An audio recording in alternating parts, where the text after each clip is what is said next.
मेरा नाम निशा है। मैं मिडिल क्लास फैमिली से बिलोंग करती हूँ। मेरे पति के साथ मेरी लव मैरिज हुई थी और अभी मेरी शादी को सिर्फ 6 महीने ही गुजरे थे कि मुझे कोई बहुत परेशान कर रहा था। मैं जब भी रात को सोने के लिए लेटती तो अचानक मेरे मोबाइल पर किसी नए नंबर से कॉल आती। मैं जैसे ही रिसीव करती सामने से कोई बोलता ही नहीं था। एक दिन ऐसा हुआ, फिर दूसरे दिन भी ऐसा ही हुआ, लेकिन अब हर रात ऐसा ही होने लगा था। मैं बहुत ज़्यादा परेशान थी। मैं इस वजह से अपने मोबाइल को साइलेंट रखने लगी थी, लेकिन कभी कभी मेरे पति मुझे कॉल कर लिया करते थे तो वो बहुत ज़्यादा गुस्सा करते थे कि तुम कहाँ रहती हो और तुम्हारा मोबाइल कहाँ होता है। तुम्हें मेरी कॉल के बारे में कुछ पता ही नहीं चलता।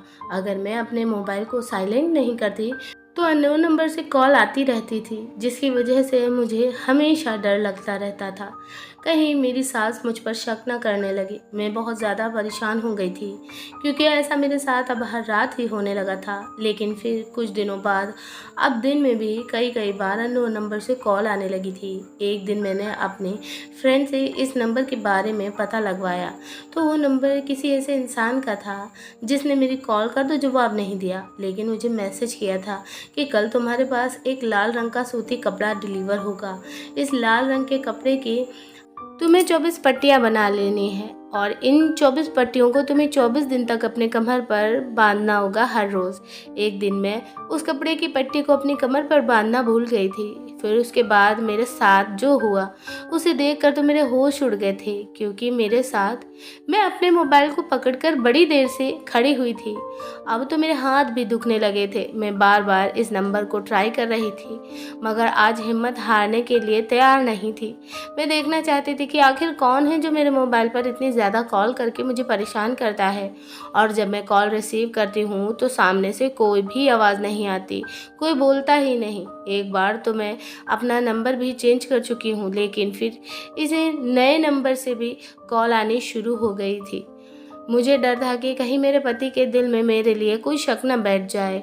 अगर ऐसा हो जाता तो मेरा पति मुझे घर से निकाल सकता था और मैं ऐसा हरगिज़ नहीं चाहती थी, क्योंकि मैं अपने पति से बहुत प्यार करती थी। मैंने मोबाइल को बेड पर रख दिया था और मैं खुद भी बेड पर ही लेट गई थी। तभी अचानक मेरे पति सुमित की कॉल आ गई थी। मैं एकदम ही खुशी से झूम उठी थी।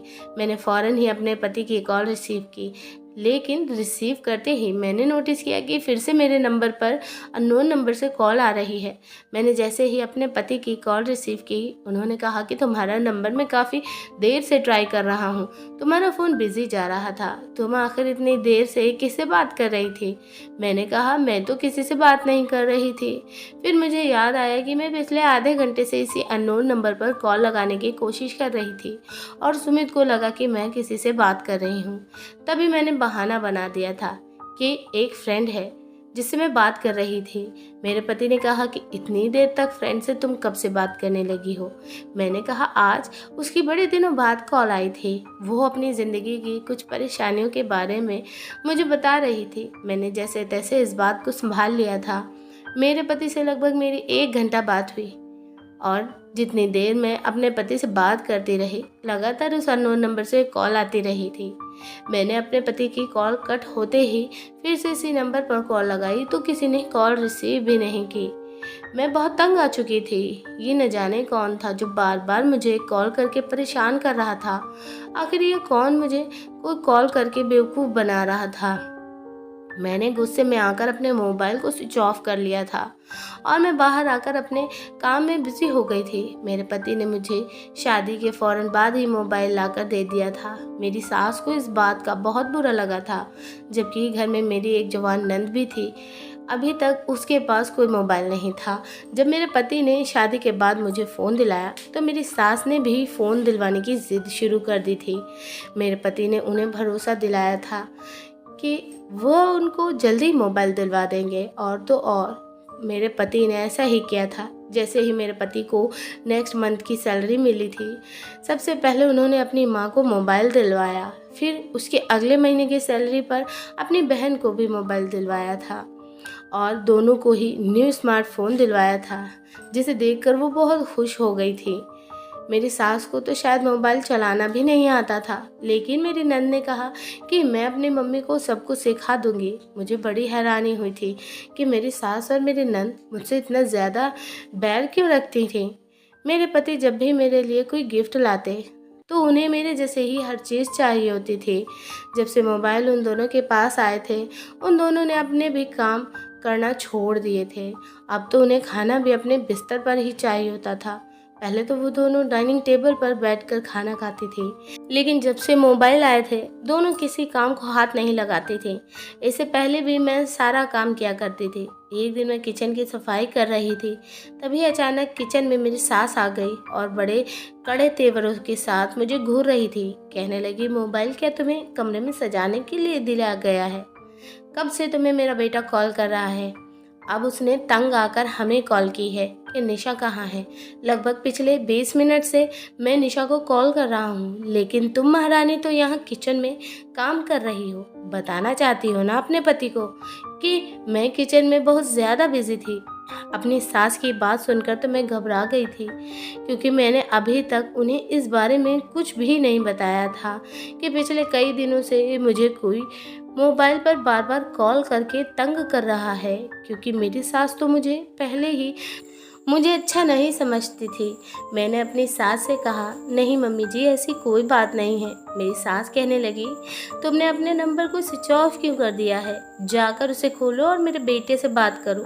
वो तुम्हारे लिए बहुत ज़्यादा परेशान रहता है, हालांकि तुम्हें उसकी कोई परवाह भी नहीं है। मैं अपने कमरे में आ गई थी। मैंने अभी 2 घंटे पहले ही तो अपने पति से 1 घंटा बात की थी। मैंने जल्दी से मोबाइल ऑन किया और अपने पति को कॉल लगाई तो वो मुझे बहुत डांट रहे थे। कहने लगे कि मुझे तुमसे एक इम्पोर्टेंट काम था, लेकिन अब मेरा वो काम हो चुका है। तुम्हें तो पता ही नहीं मोबाइल किस लिए दिया गया है। कभी तुम्हें कॉल करो तो तुम कॉल रिसीव नहीं करती और कभी अपने फ़ोन को स्विच ऑफ कर देती हो। आखिर तुम्हें ऐसी क्या प्रॉब्लम है जो तुम मोबाइल से इतना दूर दूर रहती हो? मैंने अपने पति से बहाना बना दिया कि मेरे मोबाइल की चार्जिंग ख़त्म हो गई थी, इसलिए मोबाइल स्विच ऑफ हो गया था। मेरे पति मुझसे इतना ज़्यादा नाराज़ हो गए थे कि उन्होंने मुझे वो इम्पोर्टेंट काम बताया भी नहीं था कि आखिर उन्हें मुझसे क्या काम था। मेरे दिन तो बहुत ही परेशानी भरे गुजर रहे थे। मेरे पति ने गुस्से में कॉल कट कर दी थी। मैं सारे कामों से फ्री हो गई थी, इसलिए अपने कमरे में ही लेट गई थी। मुझे कब नींद आ गई मुझे कुछ पता ही नहीं चला।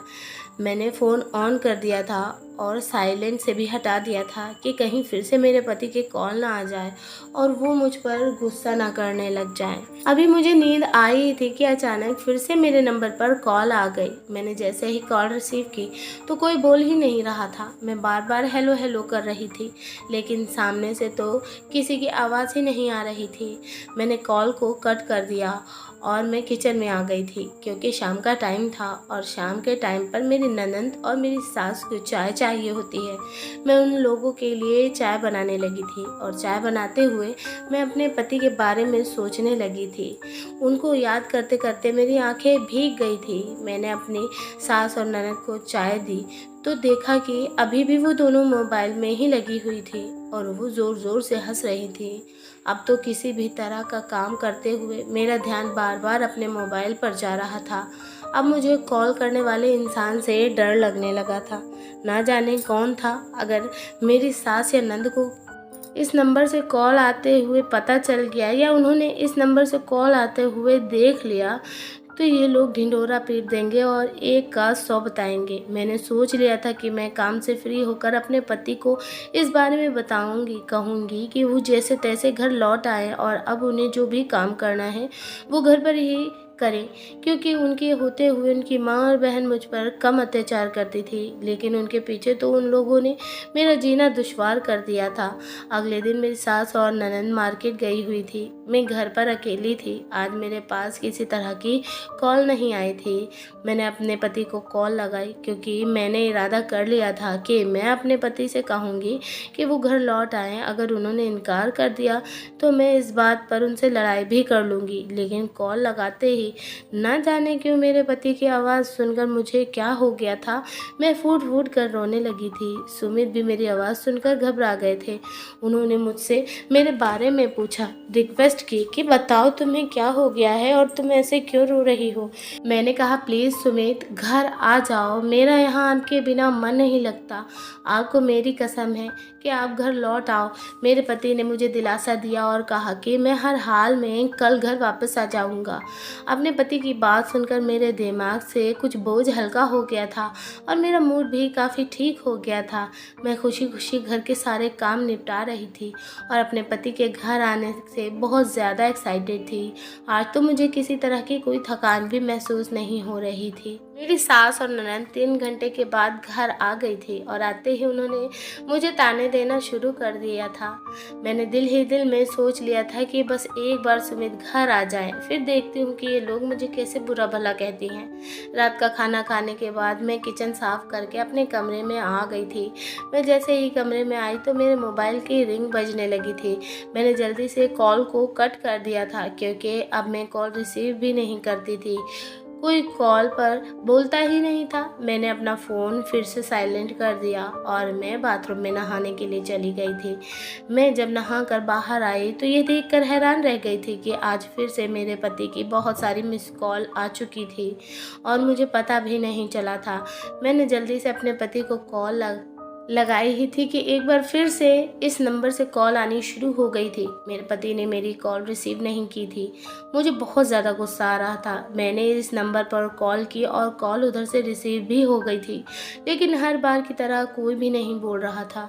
मैंने अपनी बात कहनी शुरू कर दी थी। मैंने कहा कि तुम कौन पागल हो जो मुझे बार बार कॉल कर रहे हो। अगर आज के बाद मुझे कॉल करने की कोशिश की तो तुम्हारी खैर नहीं होगी। मैं तुम्हारी पुलिस में रिपोर्ट दर्ज करवा दूंगी, फिर तुम्हें तो पुलिस ही समझेगी। उधर से मेरी सास बार बार मुझे आवाज़ लगा रही थी।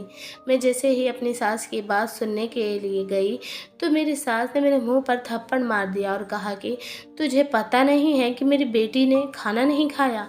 अपनी सास के आज थप्पड़ मारने से मेरा दिल बहुत दुखा था। मैं बहुत ज़्यादा परेशान थी और बहुत ज़्यादा रोई थी। मुझे अपने पति के घर आने का इंतज़ार था। मैं जैसे ही अपने कमरे में गई और मैंने अपना मोबाइल चेक किया कि कहीं मेरे पति की कोई कॉल तो नहीं आई, लेकिन मेरे पति की तो कोई कॉल नहीं आई थी, मगर इस अननोन नंबर से 2-3 मिस कॉल पड़ी हुई थी और कुछ मैसेज भी थे। मैंने वो मैसेज ओपन किए जिसमें लिखा हुआ था कि कल तुम्हें एक पार्सल डिलीवर होगा, उसमें लाल रंग का कपड़ा है। मैं जानता हूँ कि तुम बहुत ज़्यादा परेशान हो, इसलिए लाल रंग के इस कपड़े को तुम्हारी ज़िंदगी में रंग भरने के लिए भेज रहा हूँ। तुम्हें इस लाल रंग के कपड़े की लंबी लंबी 24 पट्टियाँ काट लेनी हैं और इन्हीं पट्टियों में से एक पट्टी को निकालकर तुम्हें अपनी कमर से बांध लेना है और हर दिन ऐसा ही करना है। एक दिन भी तुम इस पट्टी को अपनी कमर से बांधना मत भूलना। अगर तुमने ऐसा किया तो तुम्हारी ज़िंदगी की परेशानियां कम नहीं होंगी बल्कि बढ़ती ही चली जाएंगी। अगर मेरी बताई हुई बात के मुताबिक तुम ऐसा करती हो तो गारंटी से तुम्हारी ज़िंदगी की सारी परेशानियां दूर हो जाएंगी। लेकिन ध्यान रखना कि इस बीच तुम्हारा पति घर में मौजूद नहीं होना चाहिए। अगर इन 24 दिनों के अंदर तुम्हारा पति घर पर आ गया तो तुम्हारी ज़िंदगी में एक बहुत बड़ी प्रॉब्लम आ सकती है, शायद जिसे तुम चाह कर भी कभी ख़त्म नहीं कर पाओगी। ये कौन था जिसने मुझे मैसेज किए थे और इसे कैसे पता था कि मैं बहुत ज़्यादा परेशान हूँ? मैं तो इस मैसेज को पढ़कर बहुत डर गई थी। ये कैसा मैसेज था? कौन जानता था कि मेरे दिल में कोई बहुत बड़ी परेशानी है? मेरे तो कुछ समझ ही नहीं आ रहा था। अगले दिन मैसेज के मुताबिक वैसे ही हुआ था। सुबह के पूरे 9 बजे के टाइम पर एक डिलीवरी बॉय हमारे घर पर आया था और उसने मुझे पार्सल दिया। मैंने पार्सल खोलकर देखा तो उसके अंदर लाल रंग का ही कपड़ा था। फिर मैंने फैसला किया कि एक बार ट्राई तो करके देख सकती हूँ। अगर मुझे फ़र्क महसूस हुआ तो मैं 24 दिन तक इस काम को लगातार करती रहूँगी और अगर कुछ भी नहीं हुआ तो अगली बार इसे नहीं बांधूँगी। मैंने जल्दी से कैंची निकाली और इस कपड़े की 24 पट्टियाँ काट ली थी और रात के टाइम पर एक पट्टी को अपनी कमर में बांध लिया था। मुझे डर था कि कहीं मेरे साथ कुछ गड़बड़ ना हो जाए, लेकिन अगले दिन जब मैं सोकर उठी तो मेरी आदत थी कि मैं सबसे पहले अपना फ़ोन चेक किया करती थी, क्योंकि अननोन नंबर से मिस कॉल्स मेरे फ़ोन में होती थी। आज मेरे फ़ोन में किसी तरह की कोई कॉल नहीं थी। मैंने अपनी कमर को चेक किया तो मेरी कमर पर वो लाल रंग की पट्टी बंधी हुई थी।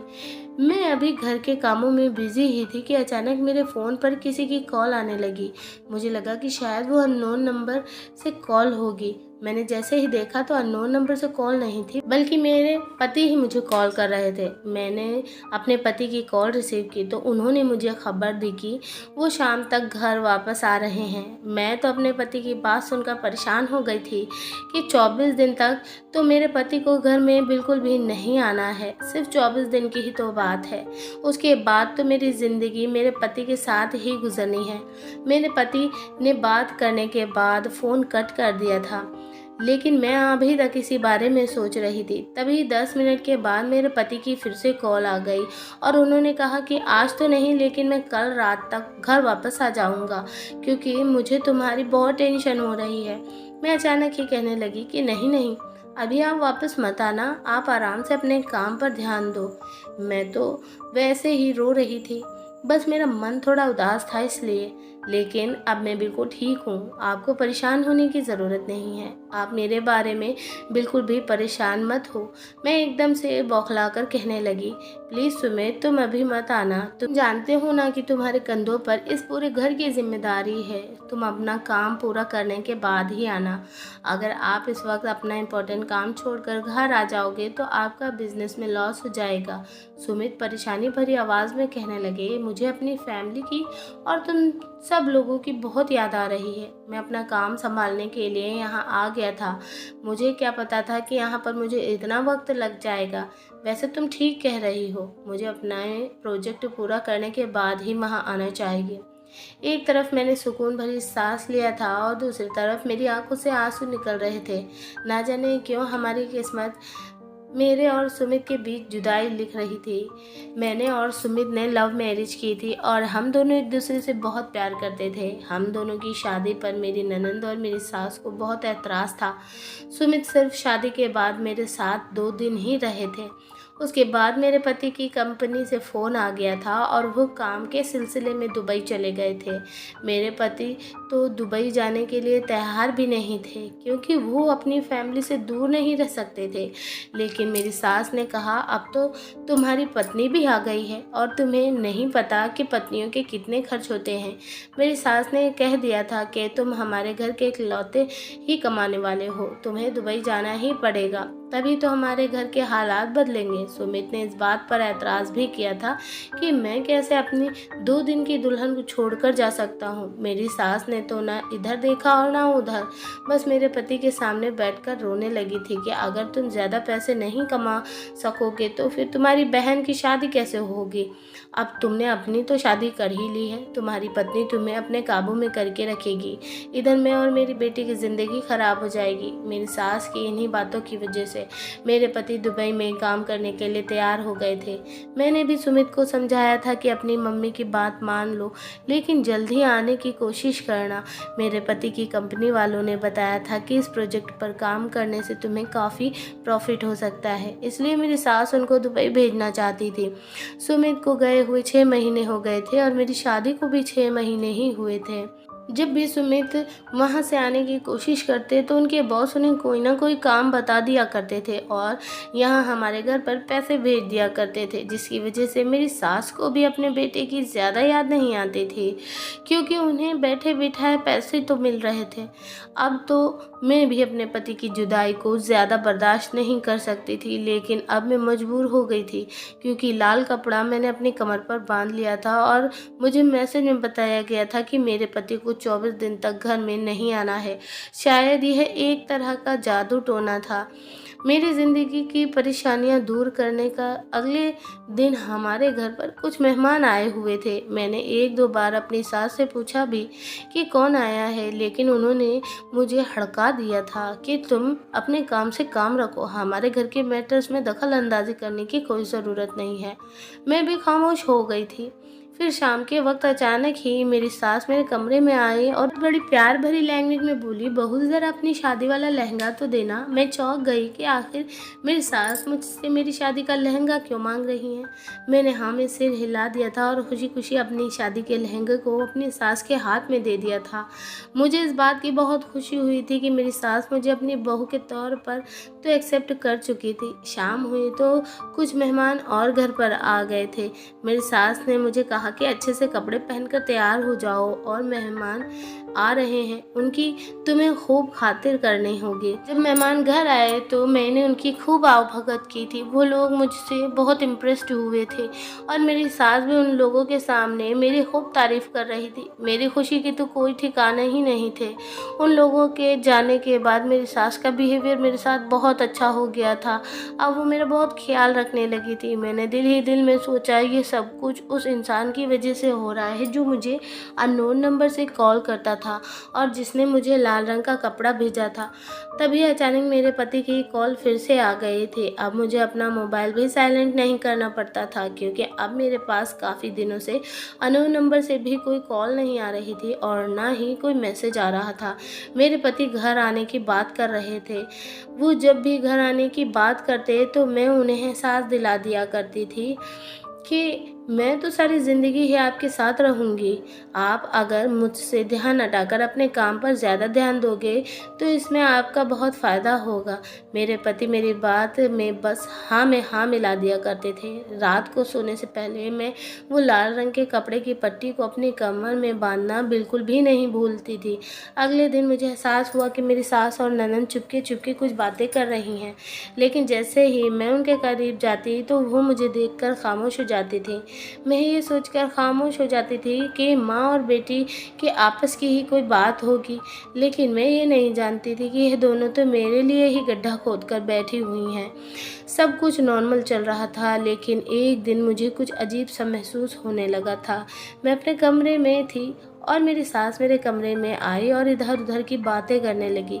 मुझे कहने लगी, बहू स्टोर रूम में कुछ राशन का सामान रखा हुआ है, वहाँ से निकाल लाओ। मैं अपनी सास के कहने के मुताबिक स्टोर रूम से राशन का सामान निकालने के लिए चली गई थी।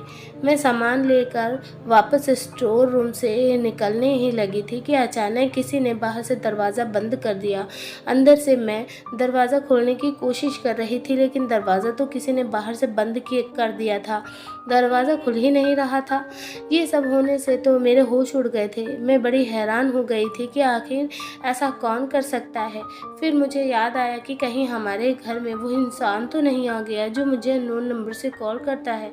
मैं ज़ोर ज़ोर से दरवाज़ा पीटने लगी ताकि मेरी सास या मेरी ननद को आवाज़ चली जाए कि मैं स्टोर रूम के अंदर बंद हो चुकी हूँ और वो मुझे स्टोर रूम से निकाल कर ले जाएं। लेकिन उन लोगों को तो मेरी कोई आवाज़ ही नहीं आ रही थी। कोई भी मेरी मदद के लिए नहीं आया था। दरवाज़ा पीट पीट कर मेरे हाथ दुख चुके थे और मैं थक कर ज़मीन पर बैठ गई थी। मुझे स्टोर रूम में बंद हुए अब 3 घंटे हो चुके थे। मैं ये सोच सोच कर परेशान हो रही थी कि मेरी सास और ननद ने क्या हंगामा खड़ा कर दिया होगा। ऐसा भी हो सकता है कि अभी तक उन्होंने मेरे गायब होने के बारे में मेरे पति को भी बता दिया होगा। मैं रोने लगी थी। मैं घर वालों को अपनी सच्चाई कैसे बता सकूंगी। रात का टाइम होने वाला था कि तभी अचानक मुझे कमरे का दरवाज़ा खुलने की आवाज़ आई थी। सामने देखा तो मेरी सास खड़ी हुई थी। मैं रोते हुए अपनी सास के गले लग गई थी। मेरी सास मुझे देखकर हैरान रह गई और कहने लगी, तुम्हें यहाँ पर किसने बंद किया था? मैंने उनको बताया कि मैं यहाँ पर राशन लेने के लिए आई थी और मैं अंदर रह गई।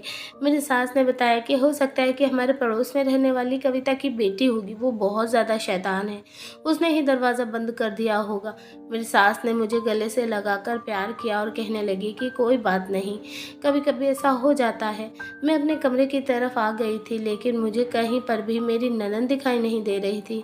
मैं अपनी सास से कहने लगी कि मम्मी, रूबी कहीं दिखाई नहीं दे रही है। मेरी सास कहने लगी, आज तो उसकी शादी हो गई, तभी तो मेरा ध्यान तुम्हारी तरफ नहीं गया कि तुम घर में कहीं नज़र नहीं आ रही हो।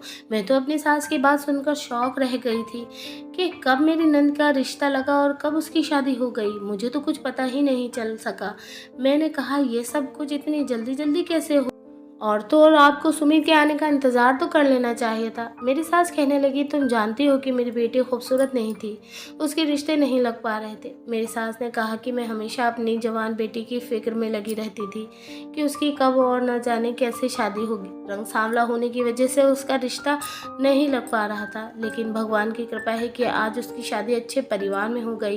अपनी सास की बात सुनकर मैं खामोश हो गई थी। फिर मेरी सास ने मुझे सख्ती से मना कर दिया था कि इस बारे में मैं अभी सुमित को कुछ भी ना बताऊं। उन्हें डर था कि उनका बेटा गुस्सा करेगा, इसलिए वो उनसे इस बारे में बात नहीं करना चाहती थी। मैंने भी उनसे कह दिया था कि मैं सुमित को कुछ नहीं बताऊंगी। वो मेरी शुक्रगुजार थे। फिर मैं अपने कमरे में आ गई थी। मेरे लिए ये बात बिल्कुल भी ठीक नहीं थी कि मेरी सास ने मेरी गैर मौजूदगी में मेरी नंद की शादी कर दी थी, लेकिन यह भी अच्छा हुआ कि इन सब के बीच मेरी सास ने मुझ पर कोई इल्ज़ाम नहीं लगाया, वरना तो वो छोटी छोटी बात पर मुझ पर ही इल्ज़ाम लगाने की ताक में रहती थी। आज की रात में ज़्यादा थकी हुई होने की वजह से अपनी कमर पर वो लाल रंग की पट्टी बांधना भूल गई थी।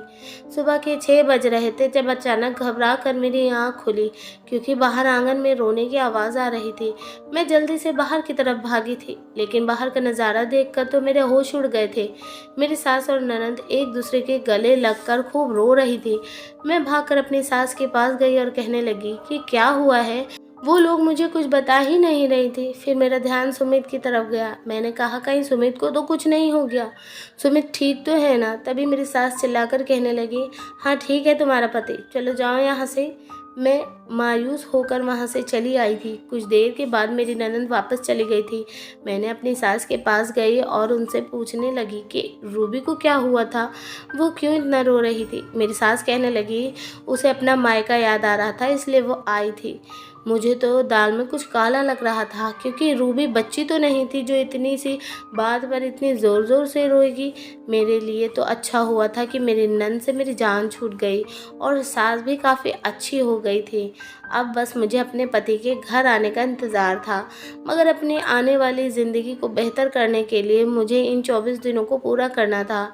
अभी तो सिर्फ 1 हफ़्ता ही गुज़रा था। अभी कुछ देर ही हुई थी कि मेरे पति की कॉल आ गई। वो आने की बात कर रहे थे, मगर मैंने उनको मना कर दिया था।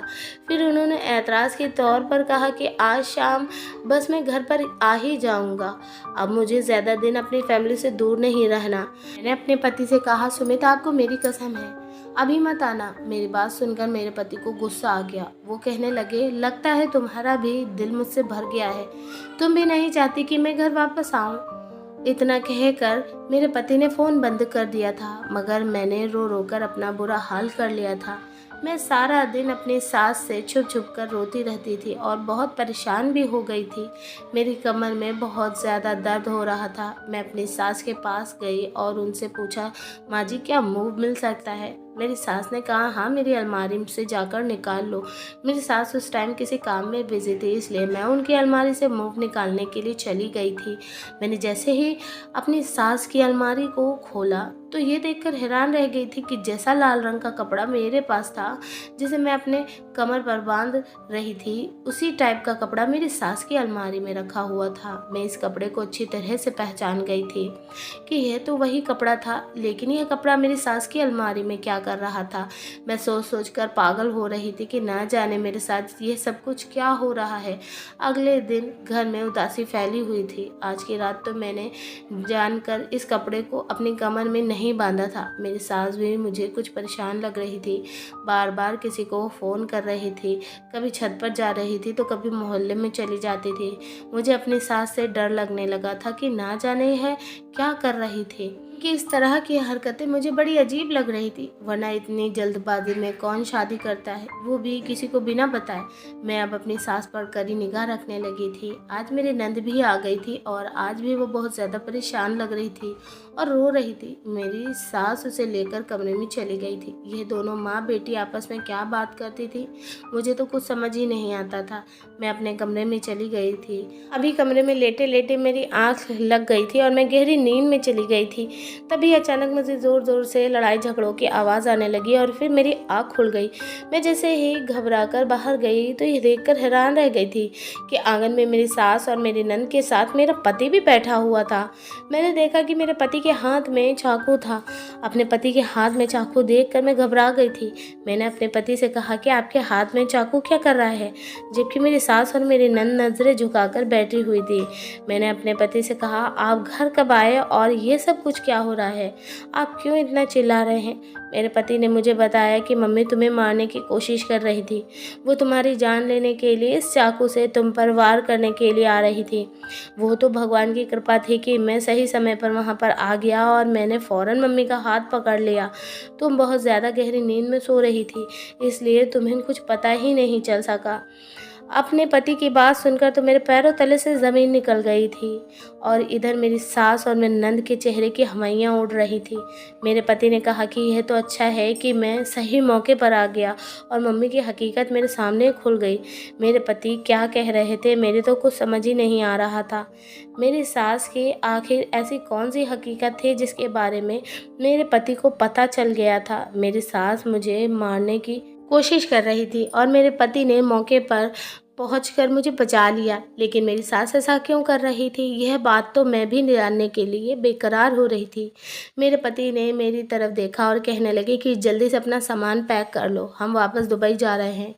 अपने पति की बात सुनकर मैं दंग रह गई थी। अभी तो वो यहाँ पर आए थे, उन्होंने कहा था कि मैं तुम्हें यहाँ से अपने साथ ले जाऊँगा और फिर हम दोनों पति पत्नी वहीं पर ही रहेंगे।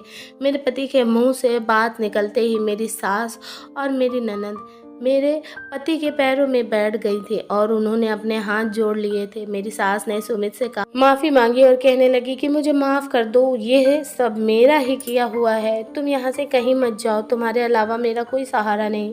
मुझे तो पहले दिन से ही तुम्हारी पत्नी पसंद नहीं थी, क्योंकि मैं तुम्हारी शादी अपनी बेटी की सहेली के साथ करवाना चाहती थी और तुमने मेरी मर्ज़ी के खिलाफ़ जाकर इस लड़की के साथ शादी कर ली। इसके घर में आ जाने की वजह से मेरी बेटी का रिश्ता नहीं लग पा रहा था और तो और मुझे ऐसा लगता था कि जैसे ये मुझे मेरे बेटे से अलग करना चाहती है, ये मुझसे मेरे बेटे को छीनने की कोशिश कर रही है। जब तुमने मुझे मोबाइल दिलाया था तो मैंने प्लान बनाया था कि मुझे उसको इस घर से किस तरह से निकालना है। मैं नए नए नंबर बदल कर उसको कॉल करके परेशान करती थी। तुम तो दुबई चले गए थे, मैं हर रोज़ तुम्हारे ऑफिस फ़ोन करके कहती थी कि मेरे बेटे को अभी छुट्टी ना मिले, हम लोग बहुत परेशान हैं। इसी वजह से ऑफिस वाले सुमित को घर नहीं भेज रहे थे। यहाँ मैं तुम्हारी पत्नी पर अत्याचार करती रहती थी ताकि तुम्हारे आने से पहले ही वो खुद घर छोड़कर चली जाए। हम इस पर इल्ज़ाम लगा दे कि ये किसी के साथ घर से भाग गई है और हर दिन मैं इसे कॉल करके तंग करती थी। एक दिन मैंने इसे मैसेज किया था कि लाल रंग का कपड़ा बांधने से तुम्हारी परेशानी दूर हो जाएगी और तब तक तुम अपने पति को घर में मत आने देना। मैं पड़ोस के ही एक लड़के को डिलीवरी बॉय बनाकर उसे कपड़ा डिलीवर करने के लिए यहाँ पर भेजा था। उस कपड़े में कोई भी चमत्कार नहीं था। तुम्हारी पत्नी अब मेरे बजाय तुम्हें यहाँ पर आने से रोकने लगी थी। मेरी बेटी की शादी नहीं लग रही थी, इसका रंग सांवला होने की वजह से इसका रिश्ता ही नहीं हो पा रहा था। तुम्हारे घर में नामौजूदगी में मैंने बहू का फ़ायदा उठाया और उसकी फ़ोटो लड़के वालों को भेज दी थी। जब लड़के वाले यहाँ पर आए तब भी मैंने बहू को अच्छे से तैयार होने के लिए कहा था। बहू को लड़के वालों ने देखते ही पसंद कर लिया था, लेकिन शादी वाले दिन मैंने अपनी बेटी को घूंघट उड़ा दिया और लोगों को यही लगा कि घूंघट में रूबी नहीं बल्कि तुम्हारी पत्नी है, क्योंकि मैं बहू को स्टोर रूम में बंद कर चुकी थी। इसी तरह मेरी बेटी की शादी हो गई, लेकिन सच कभी भी छुप नहीं सकता। जब ससुराल जाने के बाद रूबी की सच्चाई घर वालों को पता चल गई तो उन लोगों ने रूबी पर अत्याचार करने शुरू कर दिए। रूबी मुझे यहाँ पर रो रो कर अपनी परेशानी बताने लगी थी। मुझे इस समय तुम्हारी पत्नी ही कसूरवार लगती थी, इसलिए मैंने सोच लिया था कि मैं तुम्हारी पत्नी को रास्ते से हटाकर ही रहूँगी। आज तुम्हारी पत्नी बहुत गहरी नींद में सो रही थी, मैं उसे मारने जा रही थी, वैसे ही तुम आ गए और तुमने मेरा हाथ पकड़ लिया और देख लिया कि मैं तुम्हारी पत्नी को मारने जा रही हूँ। अगर तुम आज मौके पर नहीं आते तो शायद मैं तुम्हारी पत्नी को मार देती और इस चाकू को भी कहीं न कहीं ठिकाने लगा देती, क्योंकि मुझे तुम्हारी पत्नी से अपनी बेटी का घर खराब होने की वजह से और ज़्यादा नफरत होने लगी थी। ये सारी बातें सुनकर मेरे पति को बहुत गुस्सा आ गया था। मेरे पति ने अपनी माँ से सारे संबंध ख़त्म कर दिए थे, लेकिन मैं एक माँ से उसके बेटे को नहीं छीन सकती थी। मैंने अपने पति से कहा कि आपकी माँ ने जो भी किया उसके लिए उन्हें माफ़ कर दो। मेरी सास ने भी मुझसे माफ़ी मांगी थी। उन्होंने कहा था कि कुछ भी करके मेरे बेटे को यहाँ से मत लेकर जाओ, इससे कहो कि यहाँ पर ही रहे और तुम भी यहीं रहो। मैंने अपने पति को समझाया था। मेरे पति अभी तक अपनी माँ से बात नहीं करते हैं। मेरे कहने पर वो इस घर में रुक तो गए थे, लेकिन वो अपनी माँ से बात नहीं करते, बल्कि उनसे नफरत करने लगे थे। मेरी सास के लिए यही काफ़ी था और उनकी बेटी, जिसके लिए उन्होंने मुझे मोहरा बनाया था, उसके पति ने उसे डिवोर्स देकर घर से निकाल दिया था, क्योंकि उसके साथ भी धोखा किया गया था। फ़ोटो मेरी दिखाई गई थी और शादी मेरी नंद के साथ हुई थी। अब मेरी नंद तलाकशुदा बनकर घर पर रह रही है। इधर मेरा पति मेरी सास से नफ़रत करता है। मेरी सास को खूब सज़ा मिल रही है। कहते हैं ना कि किसी के साथ इतने अत्याचार नहीं करने चाहिए कि भगवान आपको उसकी सज़ा ऐसे रूप में दे दे जिसको शायद आप बर्दाश्त ना कर सको। मेरी सास से भी अब अपनी सज़ा बर्दाश्त नहीं हो रही थी, क्योंकि उन्होंने मेरे ऊपर बहुत ज़्यादा अत्याचार किए थे। मेरी सास अब बीमार रहने लगी हैं और मुझसे रोज़ माफ़ी मांगती हैं। मैंने अपनी सास को माफ़ कर दिया है और कह दिया है कि मैंने आपको माफ़ कर दिया। अपने पति से भी कहती हूँ कि आप उनको माफ़ कर दे, लेकिन मेरे पति ने तो ठान ही ली है कि वो अपनी माँ को कभी माफ़ नहीं करेंगे। मेरी ज़िंदगी मेरे पति के साथ बहुत अच्छी गुजर रही है, क्योंकि उस दिन के बाद से मेरे पति मेरा और भी ज़्यादा ख्याल रखने लगे हैं और मुझे छोड़कर कहीं भी नहीं जाते हैं। दोस्तों, उम्मीद करती हूँ आपको हमारी कहानी पसंद आई होगी। कहानी पसंद आई है तो वीडियो को लाइक करें, चैनल पर नए हैं तो चैनल को सब्सक्राइब ज़रूर कर लें। वीडियो को पूरा देखने के लिए आपका तहे दिल से धन्यवाद। हम आपको मिलेंगे एक और ऐसी बेहतरीन वीडियो में। तब तक के लिए धन्यवाद। आपका दिन शुभ हो।